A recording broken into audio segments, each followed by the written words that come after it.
Well, I get to introduce today's panelists, and it's a group that I've been learning from as I've gotten to know them, and they're a great group, and I want to introduce each of them now.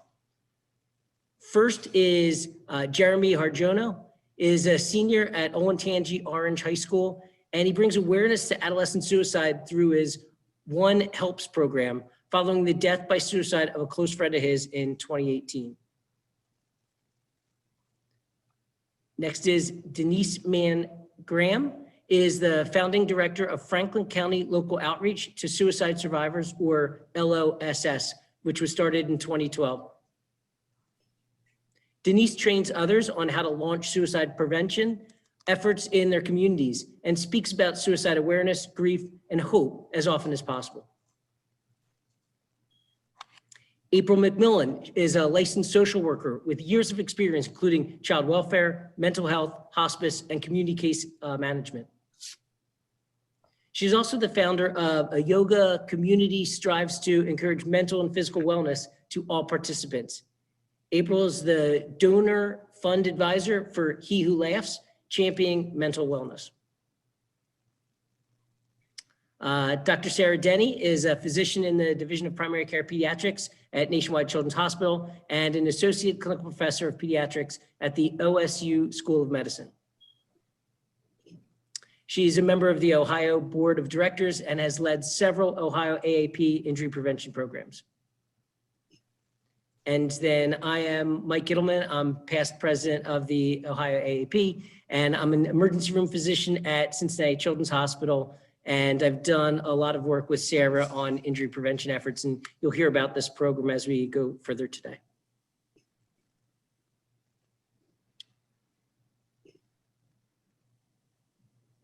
And I'll turn it over to Jeremy. All right, thank you so much, Dr. Gittleman. My name is Jeremy Harjono. Like Dr. Gittleman said, I am a senior at Olentangy Orange High School. And I plan on entering college in the fall and becoming I'll be majoring in exercise science. And my goal ultimately is to become a physiatrist. But mental health is also a big topic for me. And I think this is a very relevant topic today, especially in light of the situation with COVID and the spike that we're seeing in suicides and domestic violence and abuse. So, and additionally, I would like to thank the AAP for hosting me again this year. I had the privilege of speaking at last year's conference, so I'm very grateful for the opportunity to share my story and my message this year as well. So today I'll be speaking about my idea for an approach that fellow high school students can take to help our peers who are struggling with mental illness and with suicidal ideation. But just a little bit of context. Next slide, please.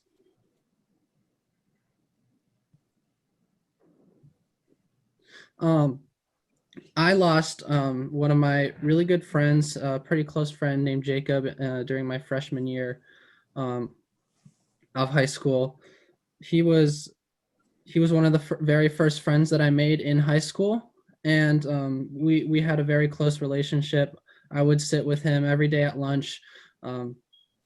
He just had kind of an aura about him that, like, even if you didn't know him very well, he could just always put a smile on your face. So we were really good friends. I think I laughed more with him that year than the rest of my freshman year. And he was just one of the most genuine people I knew. He was one of the most talented people I knew. We were in band together. He played the trumpet and I played the saxophone. So we really connected through music. And at a glance, you would never be able to tell the kind of internal battle that he was fighting. And so and I've spoken with his family, I've spoken with my peers. That's a battle that he really hid. And so it took us all by surprise, and it had a really huge impact on me that year. it was a really difficult time for me to go through. But when I attended his memorial service and I heard the stories that people had with him, as well as sharing my story that I had with him, it kind of inspired me to then I wanted to do something in honor of him, in memory of him, just so people knew how much of an impact he had on my life, and kind of what I learned. So I found this song. Next slide, please. I found this song called "The Mystery of Your Gift" by Josh Groban, and the lyrics really spoke to me. Some of the lyrics include, "The echoes of your melody will always live in these walls, and the lessons that you gave to me, before you can fly, you must fall."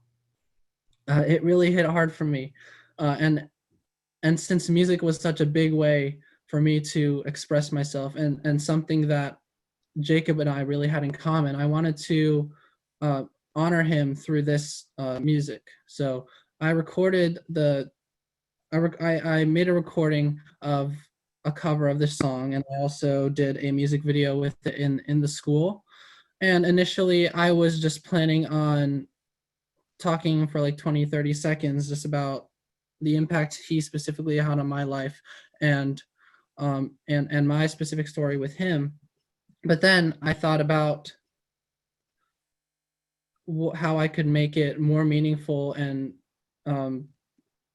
how it could apply to just the general my peers and high school students as a whole. So I wanted to make it a kind of a message to release with it, that people could use, to then take and help other people that are struggling with the same battle that Jacob did.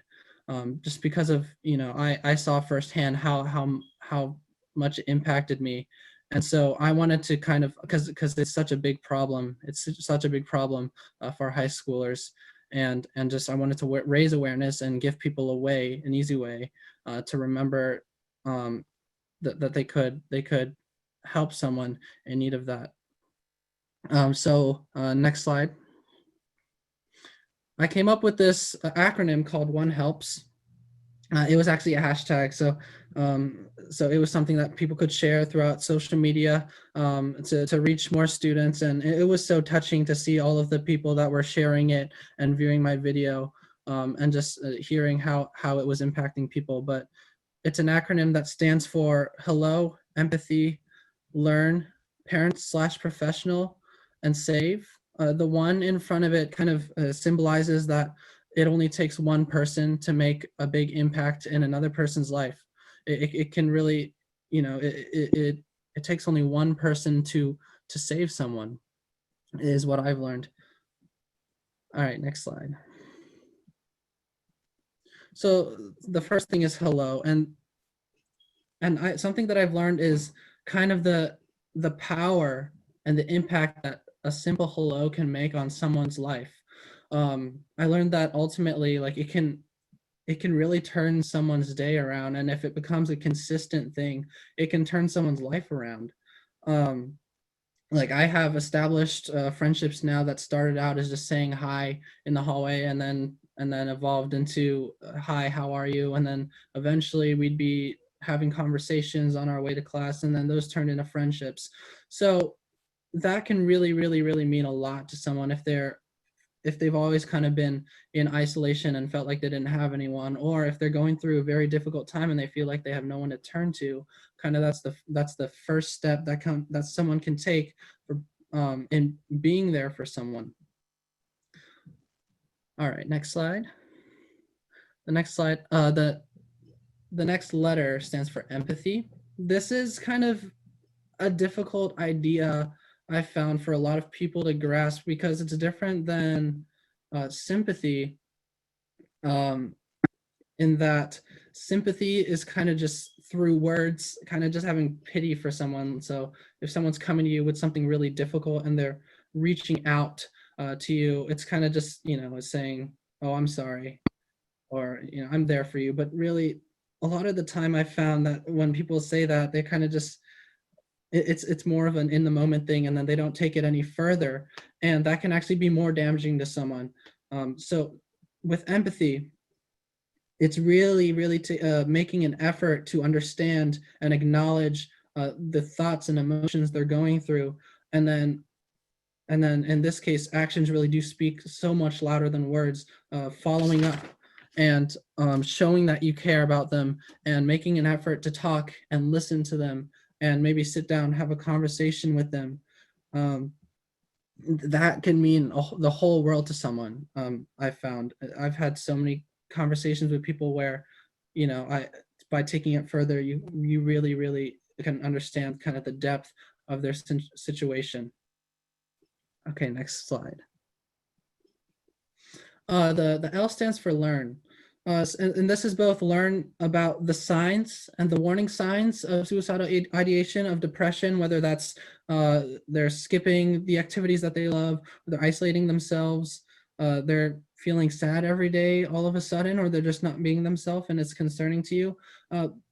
Educating yourself on those kinds of signs, which we learn a little bit in the health class, but I think it needs to be a lot more stressed, because a lot of the times it's very subtle, and people, it's easy to kind of take things that people say as a joke. And even if they say it as a joke, I've learned that it's really important to kind of follow up and check on them. It also means learn about them. And I'm not saying like like interrogate them, like if you're talking to them for one of the first times, but kind of just like get to know them. And then as they start to open up to you, if you know that there's something going on with them, maybe sitting down with them, having a conversation about them, this is concerning me, are you okay? And learning about kind of maybe anything that might be going on in their life at home, or if there's something that's bothering them. I use the metaphor drowning to kind of encapsulate this idea that when someone is struggling with depression or suicidal ideation, they're not going to be able to be saved from that without anyone acknowledging and seeing that they're drowning, and reaching out to them. A lot of the times I've found people don't, when they're struggling with this and they know they need help, even if they know they need help, they don't reach. High school students don't really want to like reach out to others about these issues, because it could, they're afraid of what other people will think of them, or they're afraid that it'll make them look weak, or they just don't want to go through kind of the whole process of getting better, and they're hopeless. So I found that being the first one to reach out to them and pull them out of the water, it's very important to be the one that reaches out to them, instead of kind of letting them be the one that needs to reach out to you, because that's if they're having to reach out to you, it's not as effective, and they don't really see that you care about them as much as if you are the one initiating the conversations and asking them more about their situation. So it takes reaching out and pulling them out of that. Okay, next slide. And this next slide, I think, is the most difficult thing for teens to kind of, the most difficult step to take is the parents / professional. And ultimately it's going to be easier to get them to talk to a professional, just because a lot of teens don't like opening up to they don't feel like they have the type of relationship with their parents that they could really open up about the emotions they're having. Or their parents maybe don't believe in therapy, or don't, or that kind of thing. So I've actually found out this year we have school psychologists, which is a really that was a really good thing to hear. So encouraging them to maybe talk to a school psychologist, or if they feel uncomfortable with that, maybe a guidance counselor or a teacher or a coach, or just any trusted adult they trust. That could ultimately be the first step in them healing. And then as they start to be able to open up to adults more, maybe they can continue their journey with a like a psychologist or a school counselor. But I found that parents do really play a vital role in treatment, and that if you're really concerned about someone's mental health and think that they could harm themselves, or they're seriously considering suicide, I found that it's worth it to just tell their parents, even if they're angry at you in the moment. They would probably appreciate it later on. It's very important to kind of go past what they would think of you telling their parents, and really just acknowledge that their parents are going to be the ones that can really get them help.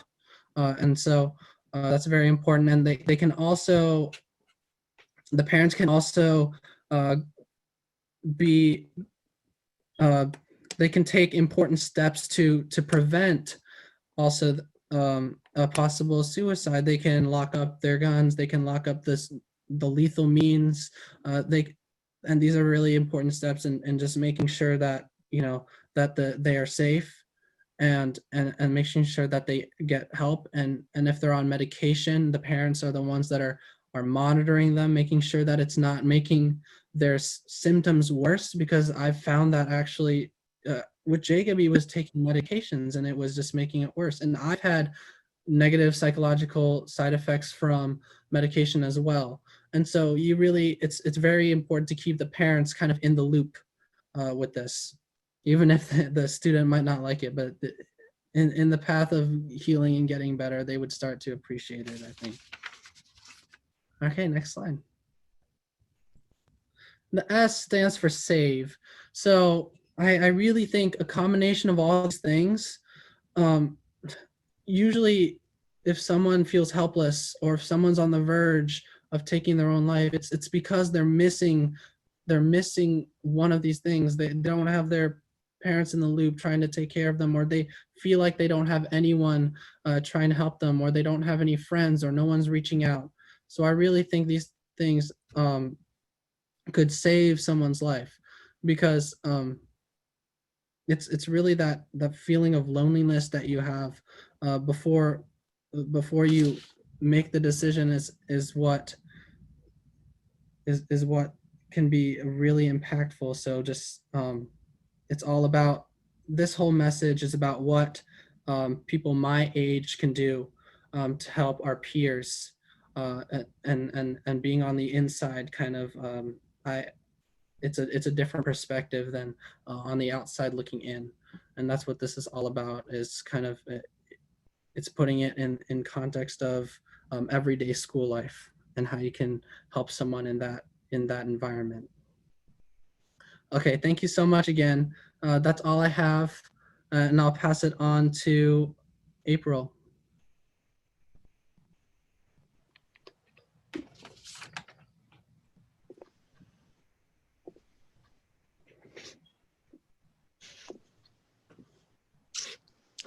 Hello, thank you, Jeremy, for sharing your story and the introduction. I'm grateful to be here.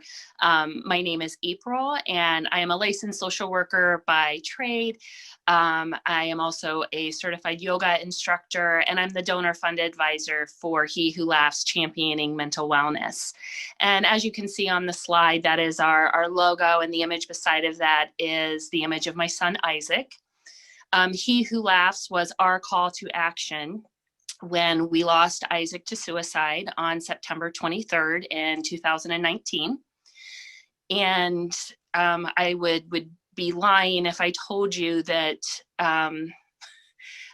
just the months, the days, the year, just the time that it has taken to be able to gather and be able to speak to this, and that we had no clue, the family, that Isaac was struggling.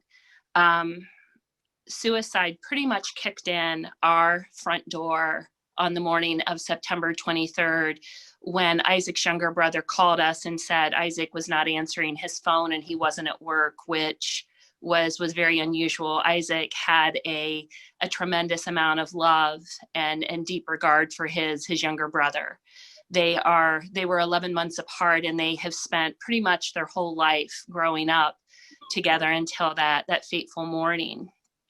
And in our home, Isaac, being the oldest, being a redhead, had a fiery temper, was very feisty, and he had a great love for life. In fact, the smile that you see on the screen is one of the things that we have been told by several, hundreds of people actually, that is what they remember about him, is that his smile, and that he was the life of the room. He was a connector of people. And he very much was the connector of people, to the point that he didn't want people to be unseen or unheard. He wanted people to belong and feel connected in pretty much all settings. And that it was so devastating to not just our family, but to the community at large, because none of us, from the school to friends to family to people that were friends with Isaac that we had never met, it was just such a devastating loss. And part of our story that is important, and I hope helps all of you, is that Isaac was very transparent. We were very close. We had regular conversations in our home because he did have a diagnosis of depression and anxiety. And we had some pretty real conversations about, do you have thoughts of harm? And lots of check-ins, just because our goal was to keep him safe. And we felt that he was safe. We did genetic testing to make sure, from a medication standpoint, that whatever was being introduced into his body would work well with his genetics. And so he had counseling. He was involved in sports. He had just graduated and had wonderful grades. The only warning sign that we know from that night is that he had a fight with his girlfriend. And it was that moment that things went south. And in that moment, he did exactly what most people do. And he did reach out and ask for somebody to talk to him. And that individual believed that they talked him out of hurting himself. And then they let him go to sleep. And we know that he died from a self-inflicted gunshot wound. And we also believe that the night that he took his life, he had an undiagnosed encephalitis, which very much could have complicated his thought processes in addition to his mental health. And we also know that prior to that night, Isaac had never loaded a gun, used a gun unsupervised. And so for him to choose this means, it was completely unheard of, because this had never presented. There were no indicators of self-harm prior to that night. And had perhaps the weapon been secure, maybe the situation would have been different. They were house sitting for very dear friends of ours that do not have children. And I think one of the things that it brought to light is that whether you have children or not, being able to secure items or weapons, things that are very high in lethality, that securing those items, because you never know who's going to come across your path or be in your home. And you never know what the situation can unfold to be. We, the other thing to take away from our story is that Isaac, yes, they all get very skilled at hiding things that they don't want to discuss. But the other part of the story is that he, in the months leading up to that fateful day, he visited the doctor frequently because he kept saying that he didn't feel well. He complained of headaches, pressure in his head, a little bit of moodiness, things that you can associate with some mental health symptoms, and from the moodiness and kind of irritability. And I think that from what we know in hindsight, that better assessments and screenings, not just from mental health providers, but from all providers who have contact with our kids and with people, having those hard conversations and fine tuning what those assessment skills look like can be life-saving, and they can be life-changing for some individuals. And making that connection and being viable, and helping that person realize that, yes, there are hard times, there are hard emotions, and we don't always feel our best, but those hard times do pass, and that there is light on the backside of these hard days. And we as a family formed He Who Laughs to help people embrace that. We, through active fundraising, we champion mental wellness by sharing the National Suicide Lifeline publicly. We, our community, unfortunately, in Marysville, Ohio, which is in Union County, every one of our major school districts has been touched by suicide. And we developed shirts that had the word United on it to remind people that suicide knows no boundaries and knows no limits. And it doesn't matter where you live or whether you're in Ohio or out of Ohio, that the numbers are staggering. But we want to remind people to stay united in the fight and in coming together, and that we are stronger together. And we are stronger together for our kids and the people that we need to help be advocates for during these challenging times. And so through some of those efforts, we help pay for counseling. We help pay for holistic means to supplement medical care, from acupuncture to massage to transcranial magnetic stimulation. We do a lot of different things so that individuals can just be well-rounded, and that they can be physically well and mentally well. Unfortunately, we know firsthand that just because somebody looks okay on the outside is not an indicator of what's going on the inside. And I just appreciate the chance that I can share this story, that I'm able to share my son and our heart's mission with all of you. And I hope that through our words and if you will, our grief story, that it helps to save somebody else so that they don't have to live without their child. So thank you to the AAP for having me, for sharing this great cause today, and for all the other panelists. I greatly appreciate all that you bring, because it takes all of us to make this work, and to decrease our suicide rates that are unfortunately climbing. So thank you all. Have a wonderful rest of the conference, and enjoy the discussions. Bye.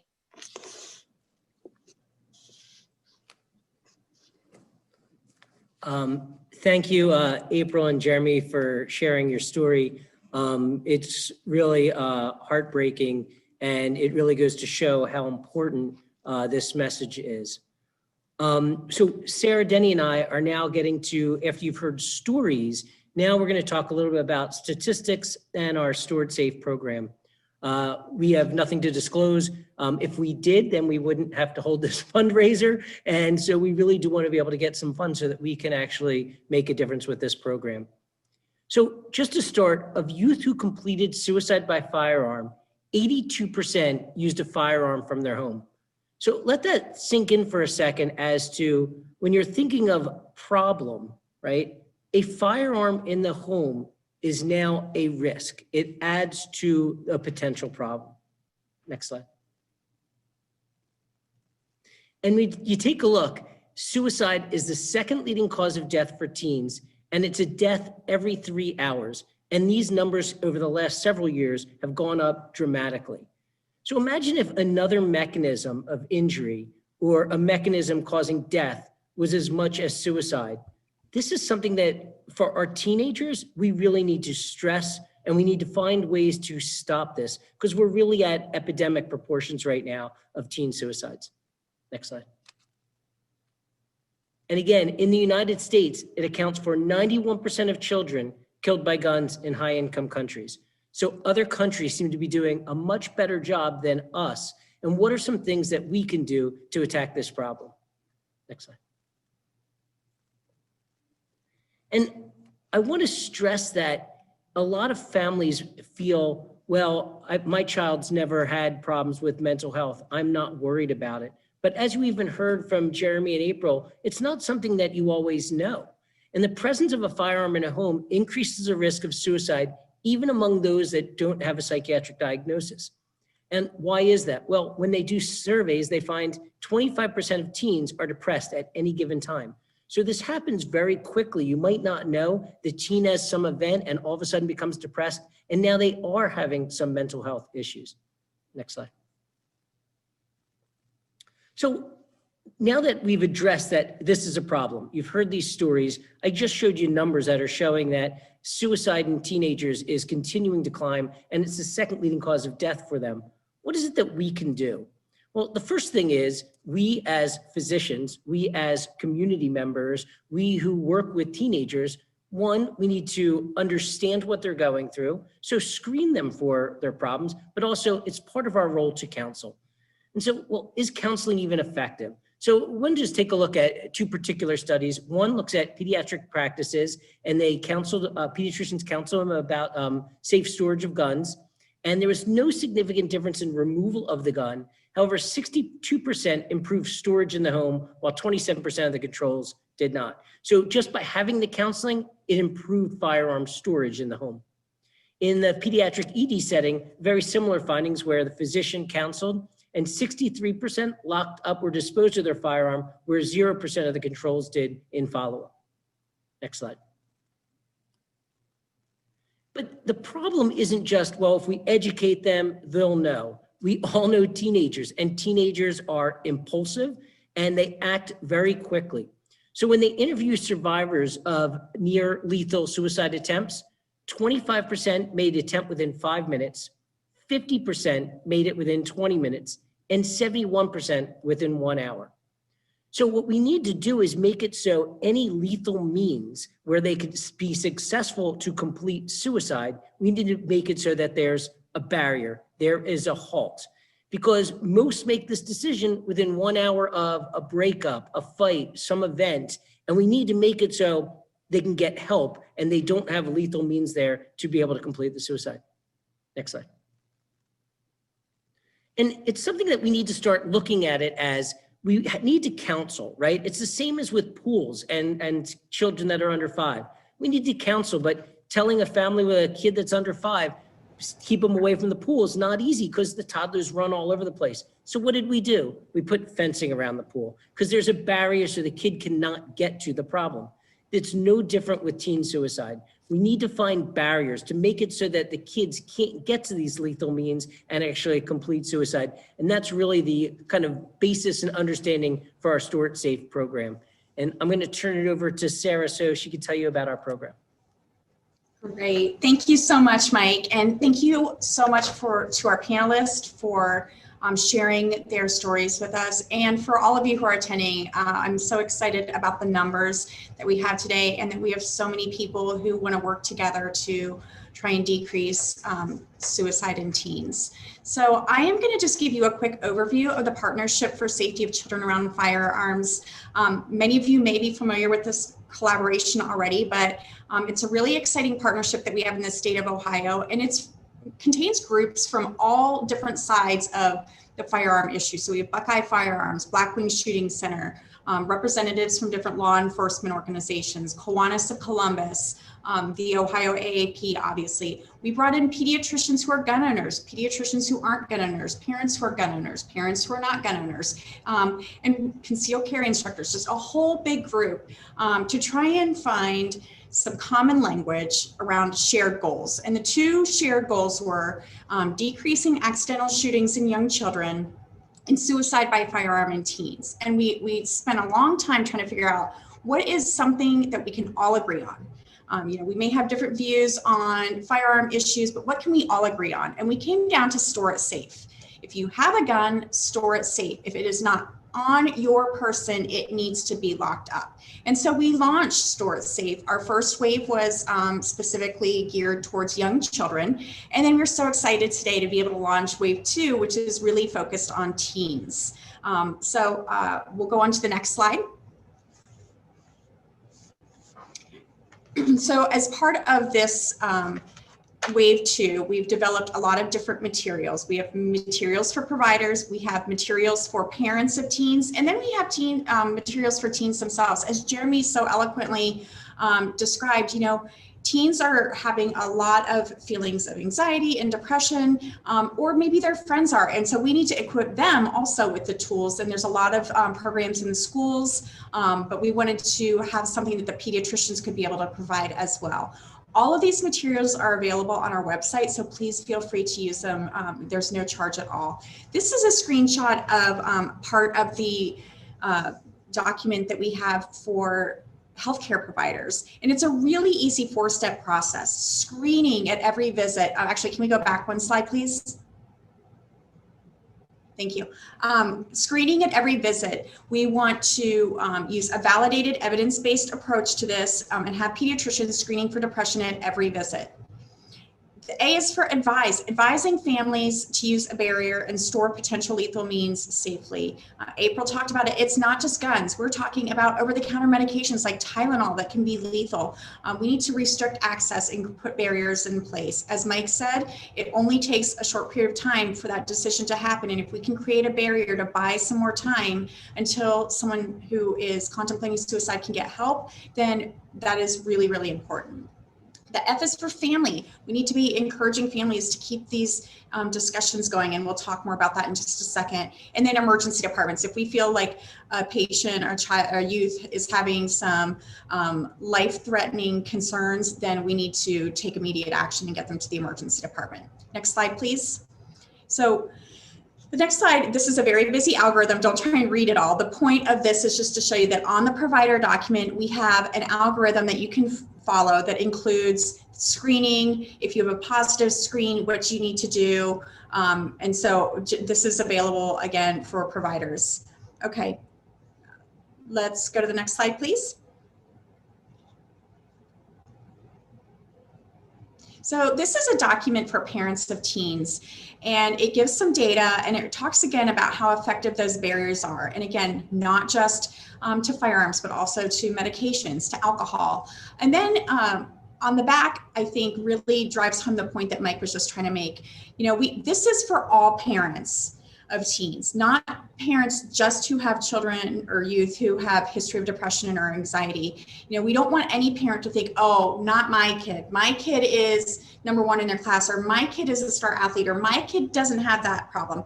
No, every one of us who has parents who have teens need to be thinking about this. We need to be having frequent check-ins with our kids and keep that line of communication open, letting our teens know that they can always talk to us if they're not feeling themselves, if they're feeling sad, if they're feeling anxious, or if their friends are feeling that way. So really equipping parents with the tools that they need. What are the warning signs? What should you be looking for? If you're seeing these warning signs, what do you need to do next? Next slide, please. All right, and last but certainly not least, we have done focus groups with a number of teens to really try and fine tune this RAC card that is available for teens. And as Jeremy said, he's had a lot of conversations with his peers about this. And so they're talking to each other, and we need to make sure that we equip them with the tools they need. So obviously right on top is the numbers they need. We know that teens are more likely to text than call. So we have the text line right there. What should you be looking for? And also letting teens know they're not alone, especially right now with COVID and feeling isolated and feeling anxious. We want teens to know that they're not alone, to reach out to a trusted adult. And if a teenager knows of a friend who is contemplating suicide, that they reach out to a trusted adult to get help for their friend. And then 10 ways to take a break. We know so much taking some time for yourself is so important for your physical and mental health. And so just some ideas there. Next slide. So you guys all tuned in today because you are wanting to play a role in preventing suicide in teens. And so how can you do that? We've got a number of different ways. The first is just take the pledge. Go to this website, take the pledge saying, I will do something to take an to take an active role in reversing the trends of irreversible actions. That'll put you on our mailing list. We'll give you updates. Today we're launching, as I said, phase 2 of this, specifically geared toward teens. So we'll share with you some social media posts that you can use. All the documents that I shared with you already will also be available to you. So, I really encourage you, just take the pledge and become part of the conversation with us. Use our materials. For the providers on the call, please feel free to go and use those materials. We also on the website have learning modules. So we have kind of an intro in general as to why it's important to have these conversations. We also have a learning module specifically related to preventing accidental shootings in young children. And then we have a learning module that is designed specifically to prevent suicide by firearms in teens. So feel free to go on and watch those modules. We'll also be putting video of this panel discussion up there as well.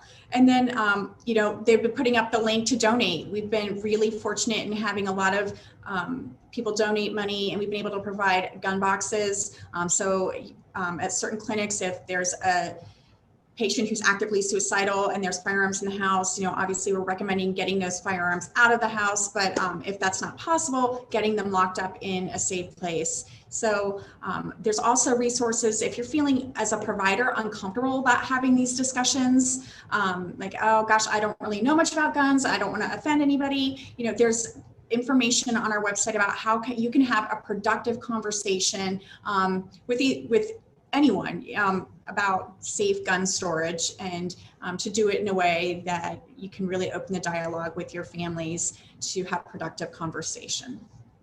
Next slide, please.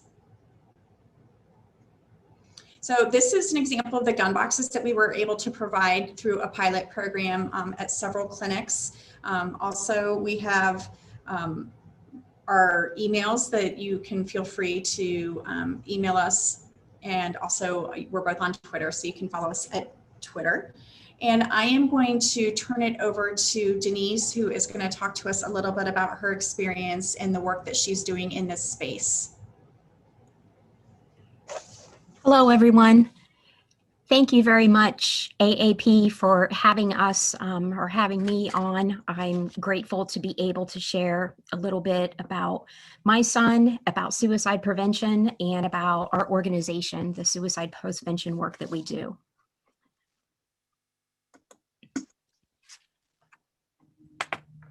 My son, Drey, was 19 years old when he took his life. He was and still is my pride and joy. He went to Thomas Worthington High School, and he had just graduated in May of 2012. 6 weeks later, he turned 19, and 4 weeks after that, he took his life. Drey was a typical kid, I think. When you think about an average teenager, he was above average with his grades. He was friendly. He grew up in Worthington, so he had friends from every clique, so to speak. He was one of those kids that just got along with a lot of folks. He was a soccer kid. He played soccer since he was 3 years old.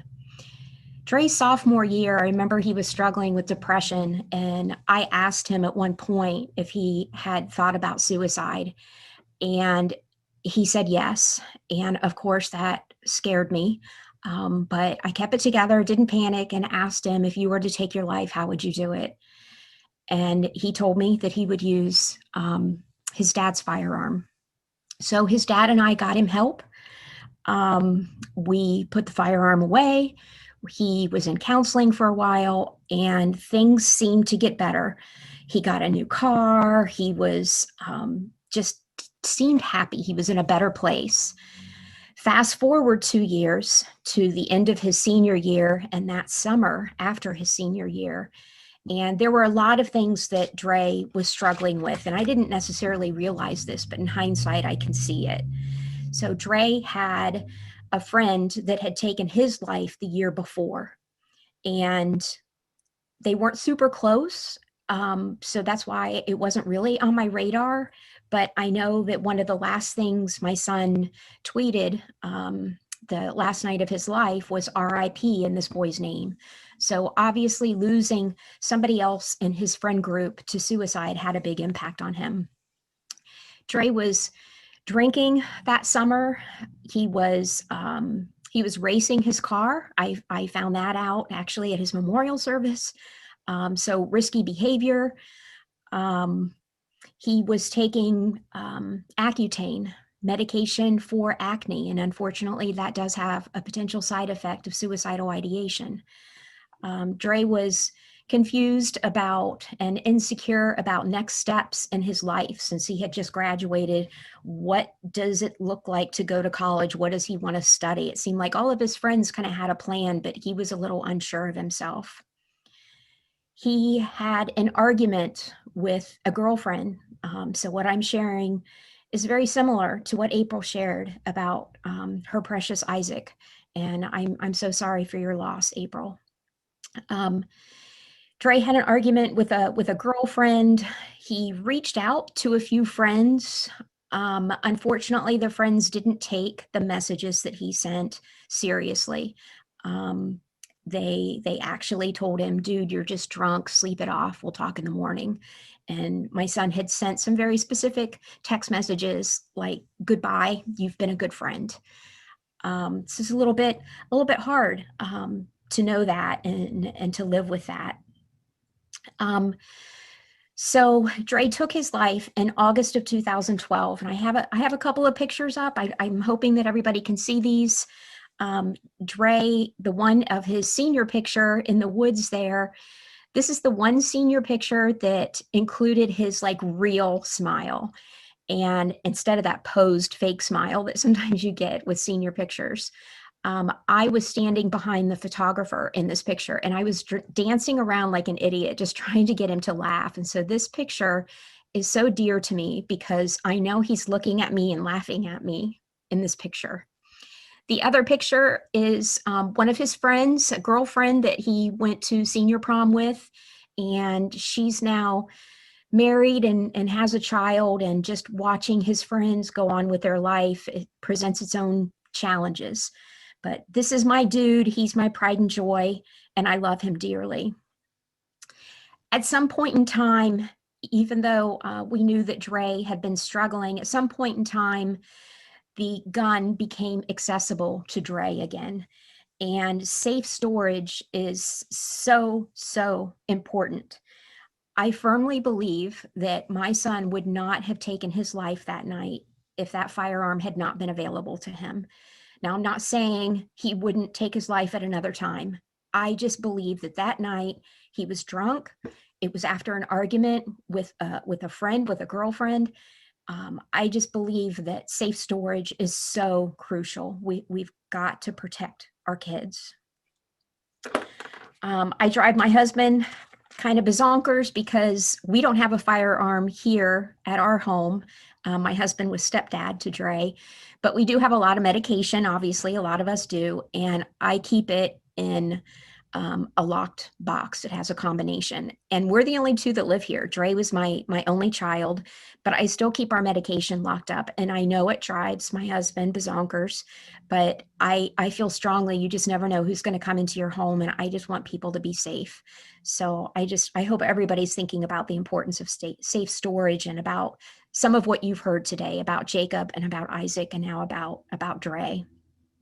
I went on, if we can go to the next slide, I went on in 2014 to create a nonprofit called LOS, Local Outreach to Suicide Survivors. We exist to be an installation of hope to people that are bereaved by suicide. We want to empower people so they can thrive again. And ultimately, we envision a community of lost survivors experiencing a restoration of hope and standing together for suicide awareness. There is just nothing like suicide loss. And the work that we get to do, we launched LOS in 2014. The work that we get to do is an absolute blessing. I wish we weren't needed, but it's an absolute blessing. We work with law enforcement in the coroner's office actually to go to the scene immediately after a suicide and to support people that are left behind. It's peer support. We're all trained and we're always looking for more volunteers. It takes a special person to be able to do that. We have a lot of other volunteer opportunities as well. We We offer support groups. We offer a one-on-one companioning program. We have a newsletter. We have cards and care baskets that we send to the bereaved, handwritten cards. A lot of remembrance events. We had a butterfly release this summer. We were able to squeeze that in just at a quiet time of COVID. And I was so grateful. It was just this quick 2-week window, and we were able to squeeze in an in-person remembrance event. So that's a little bit about our organization and about my son. And I'm very grateful for the opportunity to be here, and just thank you to the AAP and all the work that you're doing. Thank you.